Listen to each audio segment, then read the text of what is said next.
Olá pessoas, bem-vindos e bem-vindas ao Vives. Eu sou a Vivi Maurei e nesse podcast compartilho algumas reflexões sobre livros, filmes e séries, cultura pop, tudo que não consigo colocar no Substack. Além de falar um pouco sobre a vida como imigrante brasileira vivendo em Portugal.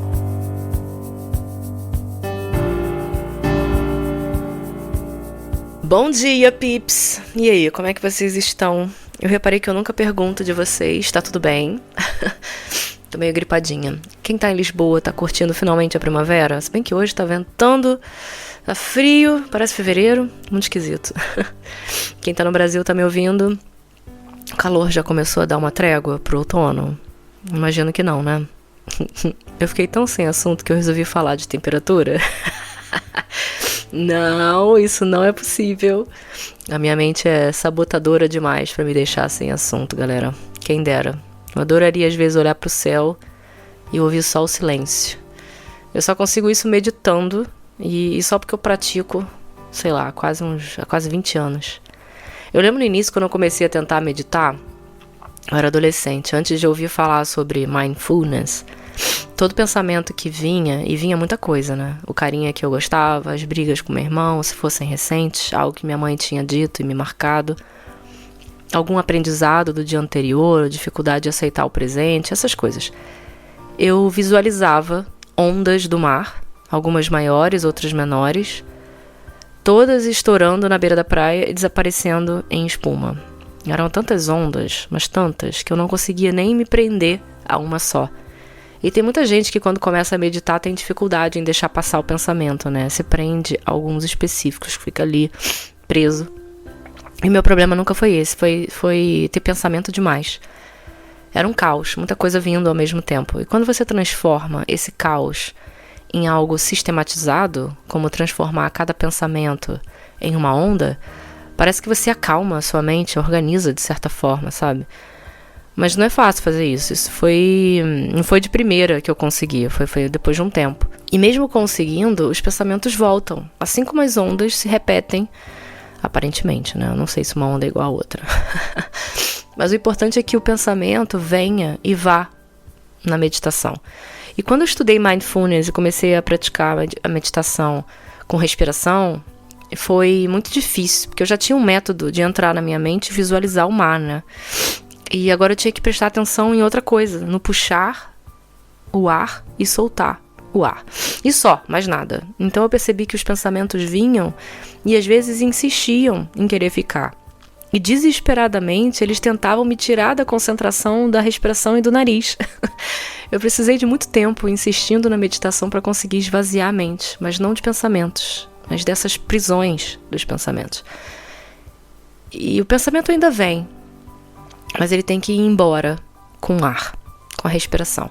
Depois de muitos anos eu percebi que eu consigo esvaziar a mente. Eu sinto o silêncio hoje em dia. Não dura muito. Eu consigo por 5, 10 minutos e me faz tão bem.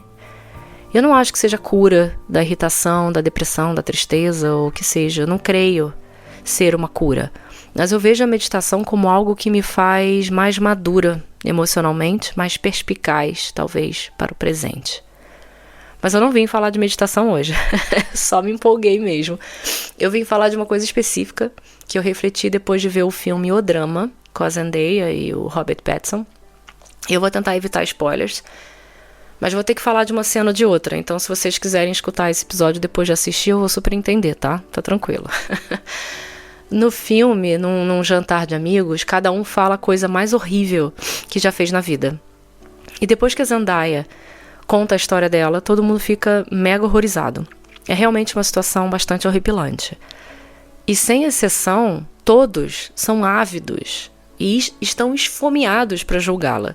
E é um julgamento que condena, não há espaço para tentar entender. Claro que o noivo ainda tem um espaço obrigatório para tentar fazer perguntas e entender, porque afinal eles vão para casa juntos e conversam no dia seguinte, mas não é algo genuíno, que ele sentiu necessidade de perguntar por empatia ou algo assim. Eu acho que ainda assim ele teve que fazer essas perguntas, teve que perguntar porque ele queria saber mais, mas tem a ver com autoproteção. E julgamento rápido, gente, normalmente tem a ver com autoproteção. Quando a gente ouve algo que de certa forma ameaça a nossa ideia de ordem, de moral, de segurança, a nossa tendência é simplificar a situação como certa ou errada, culpada ou inocente, que seja. E ao fazer isso, a gente se escusa de fazer parte daquela sombra, mas apaga completamente a complexidade do outro. E é tão simples não enxergar a dor do outro, né? É tão mais fácil a gente julgar como errado, como horripilante, como terrível, como monstruoso o que o outro faz ou deixa de fazer. Curiosamente, eu fiquei mais assustada com a reação dos amigos para o que ela tinha dito do que com a história dela em si. E talvez isso diga alguma coisa de mim, da minha personalidade, eu sei, da minha capacidade de empatia ou até mesmo insegurança, mas me perturba que a moral de muitos esteja acima da capacidade de ouvir e entender a dor do outro sem julgamentos. E outra coisa que eu achei fascinante, que retrata muito o que nós todos fazemos, que é uma espécie de negociação com a verdade e com a mentira. A gente negocia a nossa verdade e a nossa mentira o tempo todo. Tem uma cena que a Zendaya conta uma coisa pro noivo sobre o seu passado, que perdeu uma amiga num acidente de carro. Aí ele faz um monte de pergunta e tal, porque pode ter a ver com o que ela tinha contado, né, que deixou todo mundo horrorizado, mas ela garante a ele que não viu o acidente, nem a amiga morta, não presenciou nada, não testemunhou nada, mas ele, ao querer dar um motivo mais aceitável para o que ela contou no jantar, prefere criar uma realidade paralela em que ela não apenas testemunha a morte da amiga, como fica traumatizada com isso. E que é por isso que ela agiu como agiu na adolescência. E fez ou não fez aquilo que ela contou no jantar. E ele resolve contar essa mentira para os amigos porque ela é suportável socialmente, entende? E coloca a Zendaya numa situação em que fica mais fácil para o outro ter empatia dela. Quando você tem um trauma, você consegue se esconder nele, você consegue justificar as suas ações e tirar um pouco ou totalmente a sua responsabilidade. Não é à toa que o Adler era contra a ideia da existência de traumas, né? E adorava desbancar o Freud nessa questão, dizendo que temos 100% da responsabilidade pelas nossas ações. Não é dos nossos pais, não é dos nossos traumas. Eu adoro o Adler. Total guru adleriano aqui. E eu fico pensando, né? Como que você conta um acontecimento difícil para você, ou algo que você tenha feito, que você considera horrível? Você conta exatamente como aconteceu, ou conta de uma forma que torna as suas escolhas aceitáveis para o outro, porque sabe que vai ser julgado? A questão aqui do filme, que é onde eu tô focando agora, tá, gente?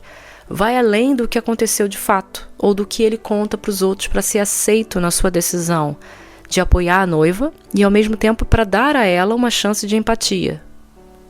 Eu acho que é sobre o que ele conta a si mesmo. E engraçado que essa versão do que ele está ouvindo de si mesmo em voz alta não o convence a princípio, porque ele continua perturbado, mesmo depois de tentar sugarcoat para os amigos, porque não corresponde em nada com a realidade que ele está vivendo, e ele sabe disso. Então não adianta nem ele mentir para os amigos e mentir para si mesmo, porque ele não cai na própria mentira. E o paradoxo disso tudo é que enquanto ele tenta sugarcoat a realidade para aceitá-la, a personagem da Zendaya encara a verdade de todas as formas. É quase que o oposto. E não é só em uma cena, mas é uma característica da personagem que vai acompanhando ela por todo o filme. Ela tem um perfil de querer buscar sempre a verdade em tudo que faz, em tudo que ouve. Ela quer resolver na hora, né? Tipo, ela escuta uma coisa, não, chama fulano, que eu quero saber agora o que aconteceu. Não tem filtros, né, de às vezes sociais que diriam pra ela, tipo, não, agora não, depois, eu vejo isso depois, eu vejo isso de outra forma. Ela quer saber a verdade. Tem ali quase que uma certa inocência. Eu não sei se diria inocência. É uma mente genuína que ela tenta viver e experimentar as coisas como elas são. E eu adoro filmes assim, cara, que criam esse desconforto pro espectador, que te coloca pra ver uma cena junto com os personagens e faz você experimentar do mesmo veneno, digamos assim. Porque você pode começar julgando e perceber que você faria até parecido ou o mesmo que alguns personagens, ou talvez não julgar e fica nervoso com o julgamento alheio, que foi o meu caso, e depois até se questionar se talvez por conta do peso do que foi dito pela personagem, eu não devesse ter de fato julgado. E se há algum problema comigo por não ter visto o peso daquilo e ter tratado aquilo como algo tão condenável como as outras pessoas trataram. É aquela velha preocupação minha, né, que eu já falei aqui, de tolerar o intolerável às vezes. Isso é preocupante.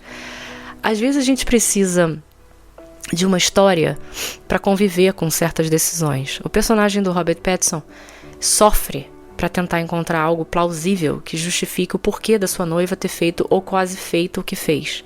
E ele se desespera porque a mulher que ele ama não foi quem ele idealizava que ela era. Ele não pensa nem, né, no que foi. Ele acha, a mulher não é quem eu pensava que ela era. Ele ignora quem ela se tornou, ele ignora quem ela é, por conta dessa verdade que ele descobriu. E ao mentir para os amigos sobre ela ter um trauma que pode justificar o que ela contou para eles, ele está reescrevendo a sua identidade. Da mesma forma que a gente faz quando conhece alguém e projeta zilhões de coisas nessa pessoa e idealiza um monte sem nem perceber. Então eu fico pensando, né, até que ponto amar alguém inclui aceitar a verdade inteira dessa pessoa. Em que momento a gente começa a editar o outro para que ele caiba no nosso mundo, no nosso universo, na nossa narrativa. O filme tem várias maneiras de mostrar os pequenos julgamentos de cada um, uma forma de pensamento ou imaginação. A câmera brinca com isso. A gente tem cenas, né, mostra coisas que não aconteceram e depois mostra o que aconteceu de fato e te faz duvidar do que é realidade, do que é pensamento. Isso perturba o espectador também, porque a gente, ao sentir empatia por esses pensamentos, essas quase ações que não viram ações, porque depois você vê que a câmera vai e a cena mostrada do que aconteceu é outra, acaba expondo em nós mesmos, né? Acaba expondo os nossos sentimentos de culpa, de validação, de arrependimento, de coragem, de covardia. Uma das coisas que a meditação me ensinou ao longo dos anos praticando é que a minha dor, assim como a minha felicidade, pode até ter alcance e influenciar, machucar ou alimentar alguns sádicos, no caso da dor. Podem ter empatia pela minha história, podem compreender, se relacionar, conectar e tudo mais.